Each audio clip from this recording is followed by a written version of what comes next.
வணக்கம். வணக்கம் ராதிகா. சென்னை தாம்பரம் அடுத்து அதன் சுற்று வட்டார பகுதியில் வசித்து வரும் பொதுமக்கள் சென்னையில் பணிபுரிந்து வருகின்றனர். பணிக்கு செல்வதற்காக தினந்தோறும் காலை நேரங்களில் தாம்பரம், குரோம்பேட்டை, பல்லாவரம், மீனம்பாக்கம் என அதிகப்படியான வாகனங்கள் ஜிஎஸ்டி சாலை வழியாக சென்னை நோக்கி செல்வதால் போக்குவரத்து பாதிப்பானது ஏற்பட வழக்கமானது ஒன்றாக உள்ளது.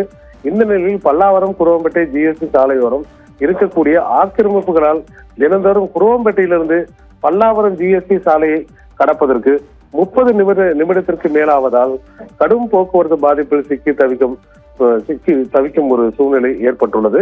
அதாவது தற்போது பல்லாவரம், குரோம்பேட்டை, தாம்பரம் ஜிஎஸ்டி சாலையில் கடும் போக்குவரத்து பாதிப்பானது ஏற்பட்டு வாகன ஓட்டிகள் அவதி அடைந்து வருகின்றனர்.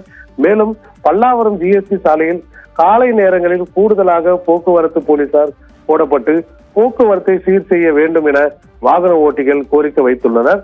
போக்குவரத்தை சீர் செய்ய அதிகப்படியான போலீசார் போடப்பட்டு போக்குவரத்து பாதிப்பின்றி பொதுமக்கள் பயணம் செய்ய வழிவகை செய்வார்களா என வாகன ஓட்டிகள் எதிர்பார்ப்பாக உள்ளது ராதிகா.